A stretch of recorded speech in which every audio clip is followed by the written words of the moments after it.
संपूर्ण शरीराच्या सोनोग्राफीसाठी जिल्ह्यातील सर्वाधिक अत्याधुनिक सोनोग्राफी मशीनद्वारे तपासणी आणि जलद रिपोर्टिंगसाठी Bhise sonography X-ray centre Palus, फिटर 3D 4D scan, colour Doppler, digital X-ray, elastography, anomaly scan यासह दर मंगळवारी 2D इकोची सुविधा।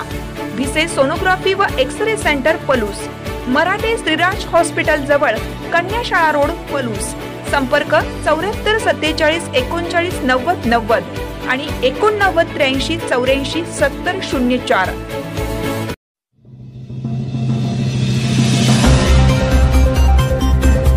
भिलवडीत दोन वेगवेगळ्या अपघातात चौघे जखमी, एकाला गंभीर दुखापत। पलूस तालुक्यातील भिलवडी परिसरात अपघातांची मालिका सुरूच असून मंगळवार दिनांक 22 जुलै रोजी सकाळी दोन वेगवेगळ्या ठिकाणी झालेल्या अपघातांनी पुन्हा एकदा वाहतूक सुरक्षिततेचा प्रश्न ऐरणीवर आला आहे। सुदैवाने या अपघातामध्ये कोणतीही जीवितहानी झाली नसली तरी चौघे जण जखमी झाले असून एकाला गंभीर दुखापत झाली आहे। पहिला अपघात भिलवडी येथील मुख्य बाजारपेठेत घडला। सकाळी 8:30 वाजण्याच्या सुमारास माल वाहतूक करणाऱ्या चारचाकी गाडीच्या धडकेत विराज दीपक माणी वय 10 राहणार चोपडेवाडी हा बालक जखमी झाला। त्याच्या डाव्या पायाच्या गुडघ्याला गंभीर दुखापत झाली आहे। भिलवडी प्राथमिक आरोग्य केंद्राचे वैद्यकीय अधिकारी डॉक्टर आदिनाथ पिसे आणि मनोहर कांबळे यांनी विराजवर प्राथमिक उपचार करून त्याला पुढील उपचारांसाठी सांगली येथे पाठवले। दुसरा अपघात खंडोबाची वाडी येथील भारती विद्यापीठाजवळ घडला।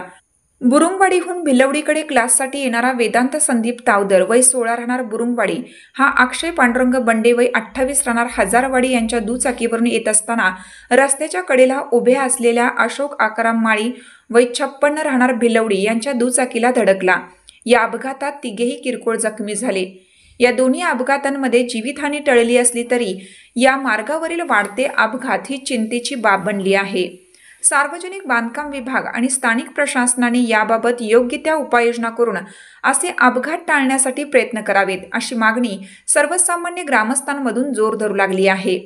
अपघातांची ही मालिका थांबवण्यासाठी तातडीने उपाययोजना करण्याची गरज आहे।